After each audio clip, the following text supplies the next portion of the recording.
YS Bharathi Reddy PA Varra రవీంద్రరెడ్డిని arrest చేశారన్న ప్రచారంలో నిజం లేదని తేలిపోయింది. 2 రోజుల క్రితం వైసీపీ సోషల్ మీడియా యాక్టివిస్టును అదుపులోకి తీసుకున్నారని ప్రచారం జరిగింది. అయితే జగన్ పర్యటనలో భాగంగా నిన్న పులివెందుల క్యాంపు కార్యాలయానికి వచ్చారు వర్ర రవీంద్ర మాజీ సీఎం క్యాంపు కార్యాలయంలో ప్రత్యక్షమయ్యారు. దీంతో పోలీసులు అదుపులోకి తీసుకున్న మాట అవాస్తవమని వర్ర రవీంద్ర అక్కడ కనబడడంతో రుజువైంది.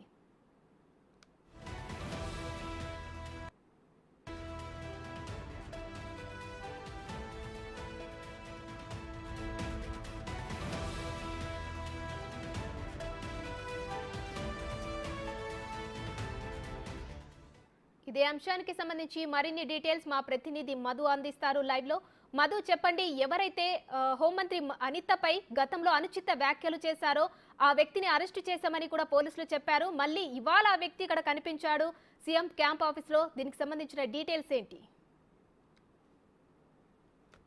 ఉమా 3 రోజులు 4 రోజుల కిందట సోషల్ మీడియాలో భారీగా వైరల్ అవుతుంది. వర్ర రవీంద్రనాథ్ రెడ్డి రాష్ట్ర హోంమంత్రి అయిన అనితని అసభ్యకరంగా పదజాలం వాడుతూ సోషల్ మీడియాలో YSR Congress party social media వేదికగా పోస్టు చేశారనే ఆరోపణలు ఎదురయ్యాయి. అయితే 3 రోజుల కిందట అతన్ని అరెస్ట్ చేసినట్లు సోషల్ మీడియాలో భారీగానే వైరల్ అవుతుంది. అయితే నిన్నటి రోజున వైఎస్ జగన్మోహన్ రెడ్డి కడప జిల్లా పర్యటనలో భాగంగా నిన్న పులివెందుల నియోజకవర్గంలో తన సొంత నివాసంలో బస చేసిన జగన్మోహన్ రెడ్డిని కలిసేందుకు వచ్చిన వర్ర రవీంద్రనాథ్ రెడ్డి అయితే అక్కడ కొంతమంది పోలీసులతో మంతనాలు జరిపినట్లు తెలుస్తుంది. అయితే అసలు పోలీసు ఉన్నతాధికారులతో వర్ర రవీంద్రనాథ్ రెడ్డి వైసీపీ సోషల్ మీడియాలో పనిచేస్తున్న వర్ర రవీంద్రనాథ్ రెడ్డి ఎందుకు మంతనాలు జరుపుతున్నారో, అసలు పోలీసులకి వర్ర రవీంద్రనాథ్ రెడ్డికి సంబంధాలేనా ఏంటి అనే అనుమానాలు కూడా టీడీపీ నేతల్లో వ్యక్తమవుతున్నట్లు తెలుస్తుంది.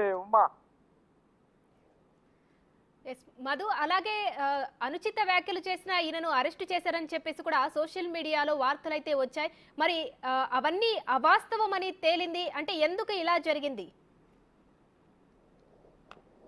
అయితే ఉమా కొద్ది రోజుల కిందట అంటే నిన్న మొన్నటి రోజున కదిరి సమీపంలో అనంతపురం జిల్లా కదిరి సమీపంలో వర్ర రవీంద్రనాథ్ రెడ్డిని అరెస్టు చేసినట్టు సోషల్ మీడియా వేదికగా వైసీపీ నేతలే కావాలని సృష్టించినట్లు కొంతమంది వైసీపీ నేతలే పేర్కొన్నట్లు తెలుస్తుంది. అయితే మరోవైపు ఈ అరెస్టుకు సంబంధించి కడప జిల్లా పోలీసులు అయితే ఎటువంటి నిర్ధారణ చేయలేదు. అయితే అసలు అరెస్ట్ చేయలేదనే విధంగా కడప జిల్లా ఉన్నతాధికారులు అయితే పోలీసు ఉన్నతాధికారులు అయితే పేర్కొంటున్నారు. అయితే ఏది ఏమైనా కూడా అసలు వర్ర రవీంద్రనాథ్ రెడ్డిని అరెస్ట్ చేసిండేది అవాస్తవము అనేటట్లు నిన్నటి రోజు జగన్మోహన్ రెడ్డిని కలిసిన తర్వాత ప్రతి ఒక్కరూ నిర్ణయం తీసుకున్నట్టు తెలుస్తుంది. అయితే ఏది ఏమైనా కూడా వర్ర రవీంద్రనాథ్ రెడ్డి పైన గతంలో కూడా అనేక కేసులు ఉన్నాయి. అయితే సోషల్ మీడియా వేదికగా టీడీపీ నేతల్ని టార్గెట్ చేసుకుంటూ వర్ర రవీంద్రనాథ్ రెడ్డి అసభ్యకరమైన పదజాలాలు వాడుతున్నారనే ఉద్దేశంతో అతన్ని అరెస్ట్ చేశారని కావాలని కొంతమంది వైసీపీకి చెందిన నేతలే సోషల్ మీడియాలో